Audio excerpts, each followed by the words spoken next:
the affordable housing program, or what is being under the program, affordable housing is really an urban problem.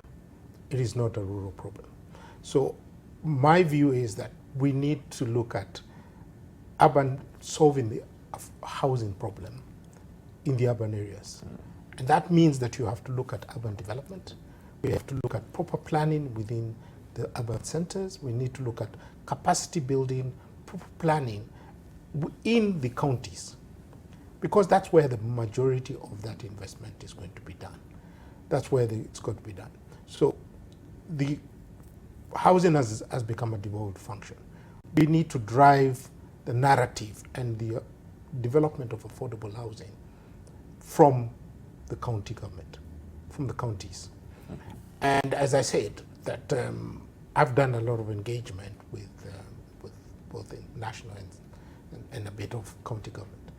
And there is still a lot of uncertainty and not a good understanding on how this program will be rolled out. Yeah. And I think there is need to have more engagement with the county governments, who are the people who will develop, will provide that, and try and engage private sector and see what are the bottlenecks of providing housing at a cheaper place and providing what I believe should be dignified and decent housing. Yeah. Catherine, on the same. I think for me it's about synergy between both government and private sector. How do they work together? Because I believe the private sector have the know-how, have the skill, the technology. They know what needs to be done. So it's just saying, how do we create a synergy between the government and the private sector, and perhaps led by the private sector, the construction led by the private sector, and supported by the government to provide this affordable housing. Yeah. And Washo, just to get your thoughts around this, one of the questions I'm getting is we're talking about affordable housing, and many people are not clear as to what essentially would define what is affordable housing for the average household in Kenya. From where you sit, what's your view around what actually defines this particular categorization of affordable housing? I think there's a lot of definitions around affordable housing, and really the word affordable is a relative term, but in the general sense, especially in a country like Kenya, affordable housing basically means a house that can be afforded by the median income earner. So in Kenya, that's about 50,000 shillings. That's the median income. That's a month, right? Yeah, per month, that is. So an affordable housing is a house that a person earning 50,000 per month can comfortably afford. Okay. Yeah. Okay. Hey, Catherine? I think affordable is very relative depending on who you're talking to, right? But affordable housing, then again, like the government has done it in different tiers in terms of income, should be pegged, again, like what she says, on people's income. Yeah. So what is it you have for the people earning, between whatever to 50,000, between 50,000 to 100 and above that. So tailor housing specifically, to Kikonyo's point, decent housing for these different groups of people. Yes. Wana Kikonyo on the affordability bit? What has defined by government on the affordable housing program is basically based on income.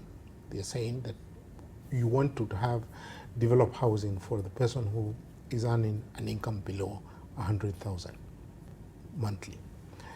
That's one definition, and then the second definition they've tried to put affordable housing is saying that the houses should be below 3 million. So a 3-bedroom house will be 3 million, 2-bedroom house will be 2 million, 1-bedroom house will be 1 million, and the houses will be, for a 3-bedroom will be 60 square meters, 2-bedroom will be 40, and 20 for a 1-bedroom. And a studio maybe at 20 square meters for 600,000. So that's the definition of affordable. Mm-hmm. With tongue in cheek, what is affordable? You afford what you can afford. So the person who is paying rent of 200,000 can afford a house of 200,000. Yeah. So sometimes the definition can be open to interpretations.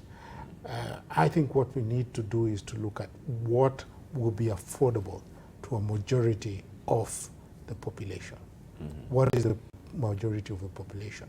So if they're saying that 97% or well, 98% of those in formal employment earn about below 100,000, what are we going to be able to do for them? Yeah. And that 90% of those, approximately 2.6. But then the other challenge is that we have not 2.6 million people, but we've not been able to map out the people who are in the informal sector and what can they afford. And that's where the research and definitions are going to be challenging. And that point, just picking on the same, we keep on seeing KNBS statistics indicating, I mean, we have a largely informal labor market. Yes. And that is where now the complexity of this affordability comes into play because, first of all, how do you map up this pervasively? We're always told like 80% of our jobs being created in the informal segment. So if you're to provide for this, how do you feel we can better, should I say, mainstream the informal segment into the formal side, so at least we get a sense of the scope of need that is in the market?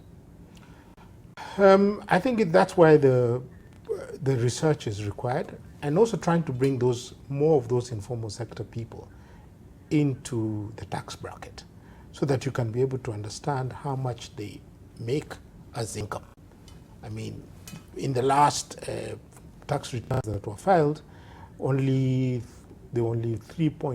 3.1 million people filed tax returns. Yeah. Individuals filed tax returns. So what happens? Where is the 16 million people who are eligible to be in employment or can be working? Yes. Where are they?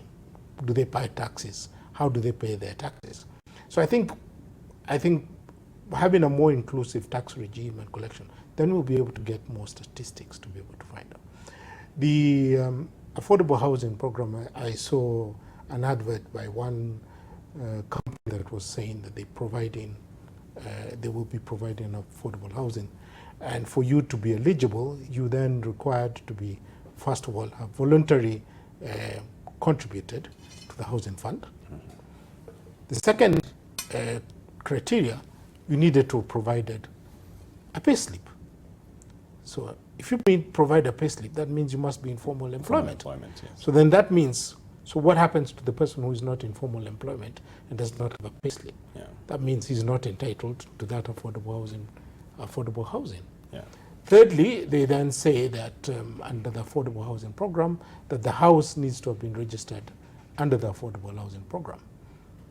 The modalities on how you develop and register your development at affordable housing are still not clear. Yeah.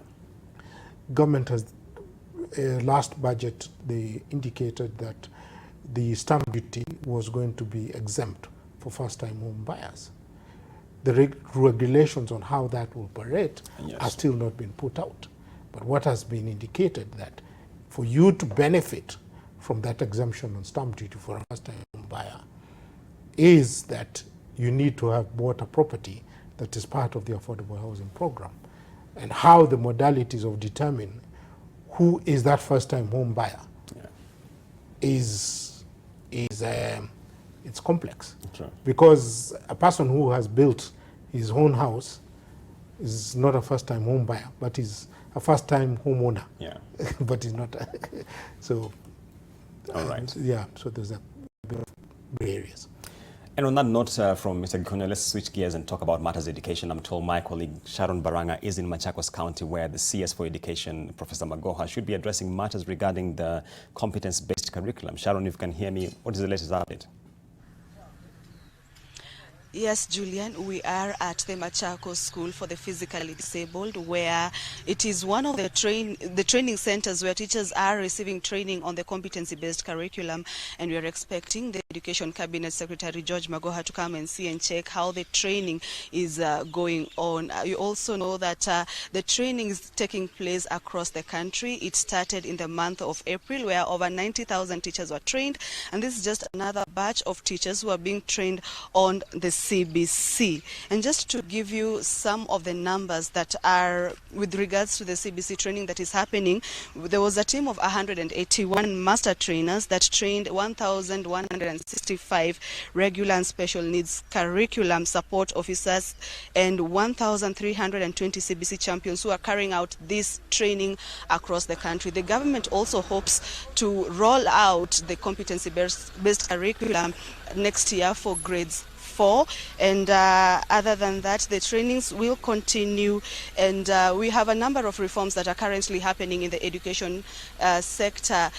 In the third national conference that took place in Friday, President Uhuru Kenyatta announced that there will be no more national exams and that grades 7, 8 and Form 1 will be domiciled in the junior high schools. These are just some of the education reforms that are currently taking place. We expect the CS to clarify more on some of the things, especially when it comes to the national exams. Back to you, Julians.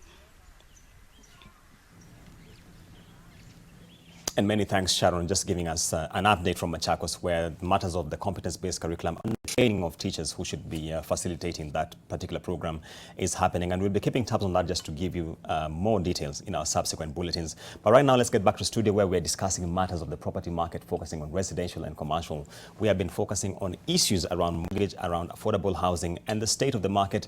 And just to get back to what we were discussing and moving on to the commercial side, one of the key areas which has been flagged across headlines in the country has been the status of malls, and this switches to the commercial.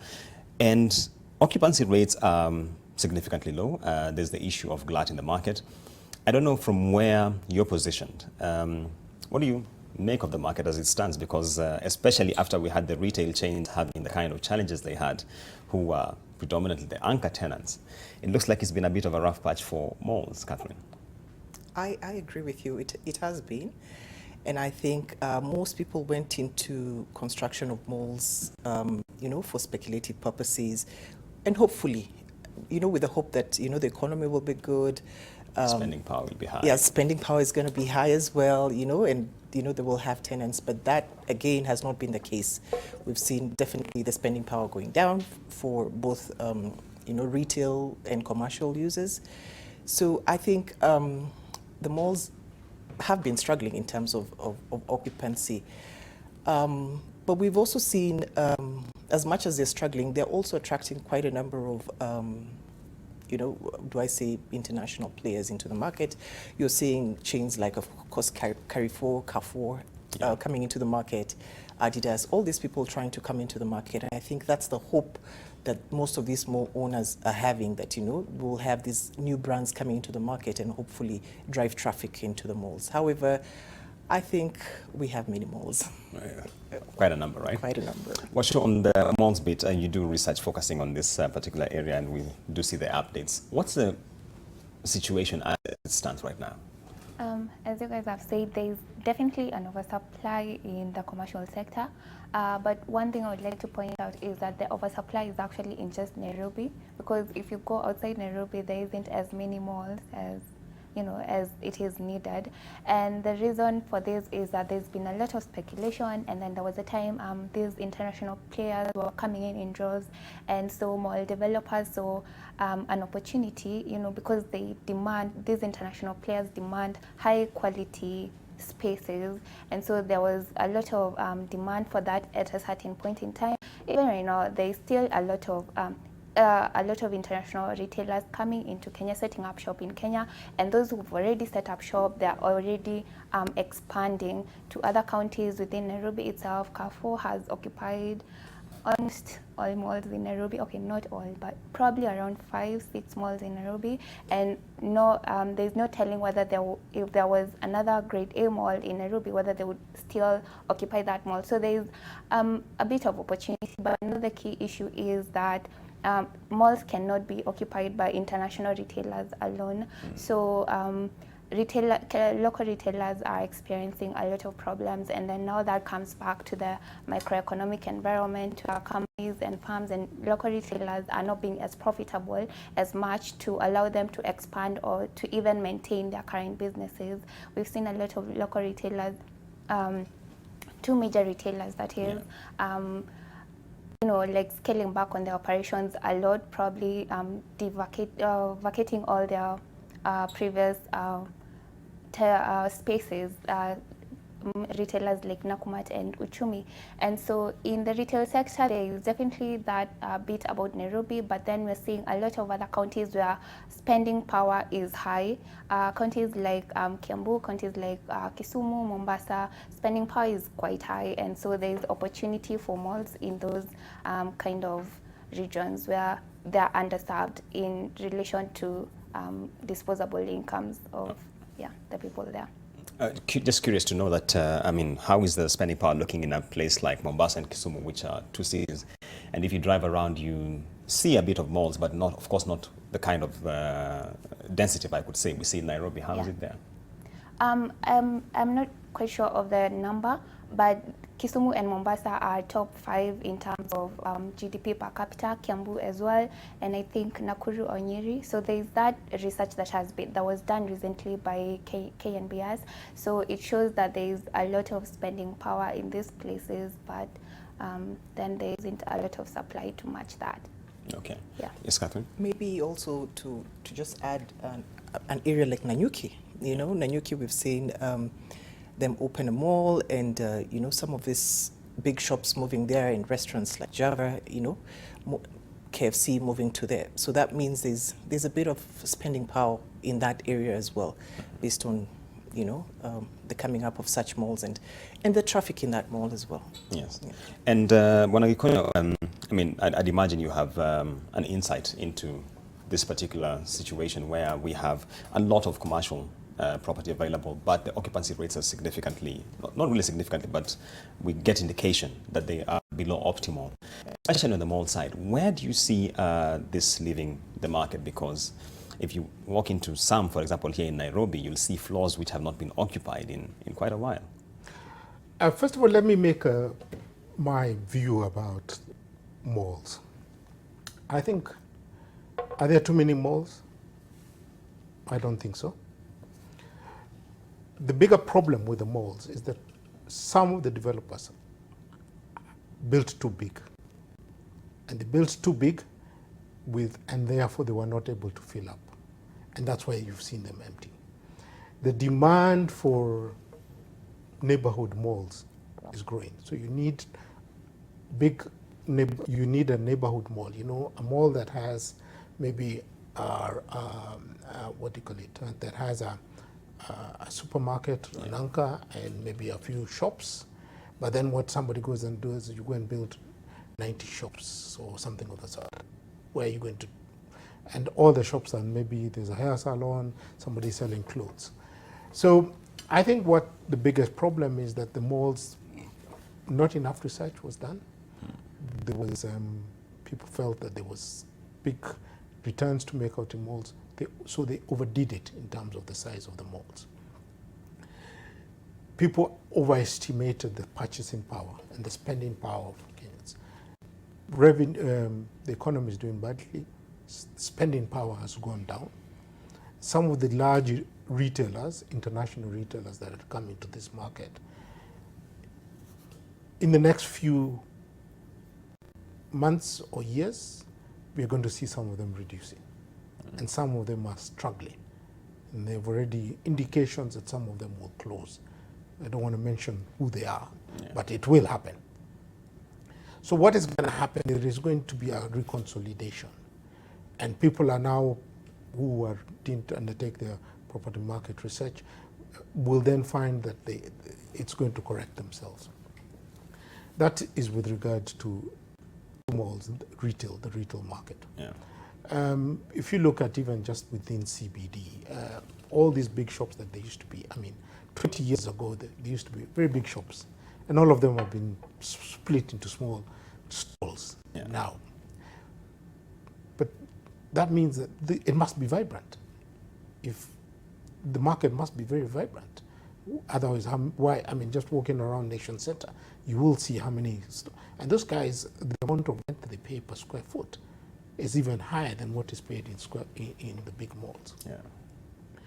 Commercial office space, there's been an oversupply. I think there was a time, I'm mainly in the commercial office space leasing.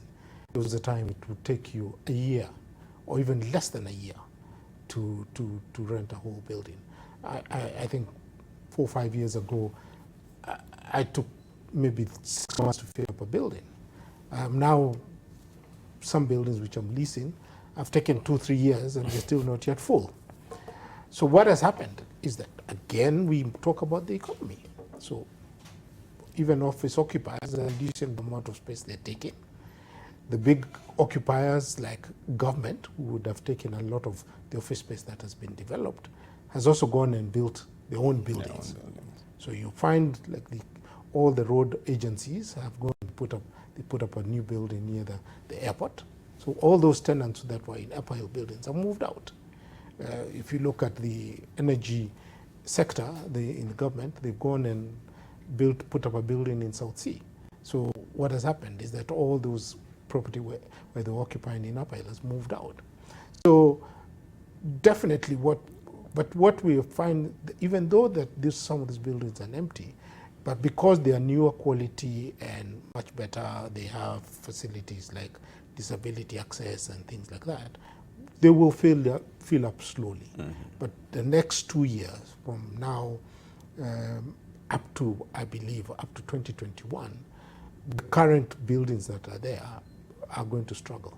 However, it is not a general comment because buildings in Westlands have done pretty well, but the buildings in Upper Hill have struggled a bit longer. Yeah. Yes, and just to stay on that point of the comparison of Westlands versus Upper Hill, I'm just curious to know what's precisely happening in Upper Hill, because we've seen a bit of exit. Coca-Cola is now out, and we also know a huge mission has also exited the space. You see, the problem about Upper Hill is that for a longest time, the infrastructure was not good enough to meet the high demand. So the road infrastructure was a bit of a hindrance. Upper Hill is mainly demanded by a lot of government agencies or companies that are dealing with government agencies. Mm. So transportation and access is what affects the attractiveness to a particular suburb. So what you find is that Upper Hill has suffered because a lot of the corporates finding it difficult to get through to Upper Hill. But fortunately now the roads are being expanded, so we should be able to see a bit of an increase in demand. You'll see that there has been an increase in demand in places like Kilimani. So the Kilimani has been improved. Westland is still a very popular place. But why is it popular? Is what they didn't teach us in real estate. The decision is made by the boss. How easy is it to get work for him? So he first of all decides it's easier for me to come from where I live to Westlands. Yeah. Nyi wengine mujipange. Yes. Interesting. Well, sure, if I got Gitonga here right, is the view that built-in cities, the emerging trend of built-in cities, by which I mean a gated area where you have a mall inside and a few other amenities, seems to be the way to go for malls. I'm curious to know whether this is an assessment that you share, because we've seen the Tatu cities now adopting this model, a number of them, yeah, that we have, because he seems to suggest what you need is a surrounding ecosystem. Is this something that you would share? Yeah, there is definitely that trend of mixed-use developments, and that is because we're seeing those developments that have just a single use, like say just purely commercial or purely retail, they don't offer as much returns anymore. So there's that concept also of the middle class wanting a live, work, play environment. And so there's a lot of demand for mixed-use development, so you can live, you can shop, and you can also work from there. And there's a lot of green space and all that, so you can get everything within the same community. So there is that aspect. Actually, from from our research, it shows that developments within mixed-use developments offer better returns to investors compared to sole-use developments. So if you have an office tower together with a residential and a retail component, it will perform better in terms of demand and performance than just a single-use property. And so that's why we're seeing a lot of projects like